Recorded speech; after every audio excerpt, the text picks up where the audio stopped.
tall man. Hello. Welcome to Mommy's exercise.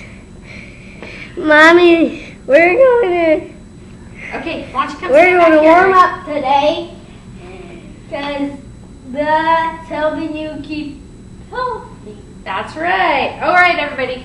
We are going to go through just a basic warm-up that you should do before each workout, and it's just dynamic exercises. They're lower intensity, functional exercises that are going to prepare your body for the actual warm-up. So the first one I want to show you is a sumo squat to hip raise. There's a couple different variations. So your level 1, if you lack range of motion in your hips, then you're probably going to want to have an elevated surface to put your hands on. So this is what it looks like. Maxim, can I have you out of the way here? All right, so you're just going to squat down as far as you can without hinging forward first. So squat down, keep your chest and eyes up. You're going to drive from your heels, lift those hips without rounding your back. Maintain a nice flat back. Drop back down and then stand up, squeezing your glutes. So this is what it looks like. Don't worry if your knees go straight or not. This is what I don't want you to do. I don't want you to do this and round your spine. When you drop down, elbows in between your knees, shoulders back. So from a front view, really pull those shoulders back, nice and extended and tight in the back. Drive up through the heels. All right, otherwise, if you have more range of motion, come all the way down to the floor, lift those hips, come back down, and stand up. I like to do a prayer and squeeze my elbows in. Hands down, lift those hips up, drop down, hands up, and stand. You can also just do a basic squat, just a nice easy squat, drive through the heels. All right, so that's your squat preparation movement. The next one is just going to be a split stance squat. Take a big step back. Let me back up so I get in the camera. Nice big step back. You're just going to come straight down, straight up. Just a split stance squat. Make sure that knee is over the ankle. Bend that back knee. You don't have to touch the floor, but try to come as close as you can. Drive through that front heel. So this is what it looks like. Straight down, straight up. We're not rounding forward. You're keeping your shoulders right over the hips. And this is actually starting to really burn. Squeeze the glute of the back leg, drive through your front heel. Keep this back foot, the back heel off the floor. And then you'll switch sides, performing each side for 25 to 30 seconds. Your level 2 is going to be just a reverse lunge.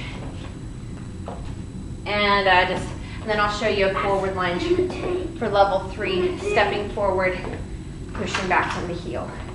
See if I can drive from that front heel. You can work out with the bands next, and then you will switch sides. Your lateral lunge, I'm going to push these out of the way. Get a nice wide stance. What people do is they start too close together, and then you really have nowhere to go. Get those feet really wide, push your hips back, drive through your heel to come back up, squeeze that leg. Push the hips back, squeeze. From a side view, push your butt back. Knee stays in line with your toes, chest and eyes stay up. All right, and then do the other side. You can also step out and make it more dynamic. Okay. Your hip hinge to warm up the hamstrings and the glutes. Level 1, you're just going to take your thumbs, point them straight back, push those hips back, keep the knees soft, meaning just slightly bent, and really push your butt back. Notice how my back is staying nice and flat. I'm not rounding, so this isn't what we're doing. We're not rounding. Keep that chest lifted. And then to make it a little bit harder, you're going to do a single leg. Load your heels. The weight does not go in the front of the foot. You want to load your heels, still pushing your hips back. You're just lifting that back leg, working towards forming a T. We can add a reach forward with the arms. This does require some balance. there's a couple different variations that you can do with that one. And then the last one to warm up the upper body, we're gonna get into a plank position. And we're just gonna go from a downward dog to a plank.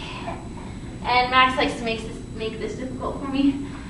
Squeeze your glutes, squeeze your abs once you get to the plank. Engage those shoulder blades. Again, we're not grounding. You're trying to push your chest forward while maintaining a nice flat core. Back and forth. We can add a push-up. Squeeze the elbows back on the push-up. Oops, sorry girl. All right.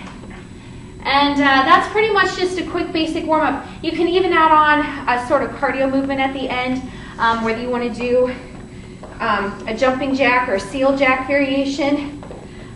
Take it up in intensity just to get the heart rate up a little bit. Do that for anywhere from 30 to 50 seconds, depending on how much time you have, and you're good to go. And that's pretty much your warm-up that you'll do. All right.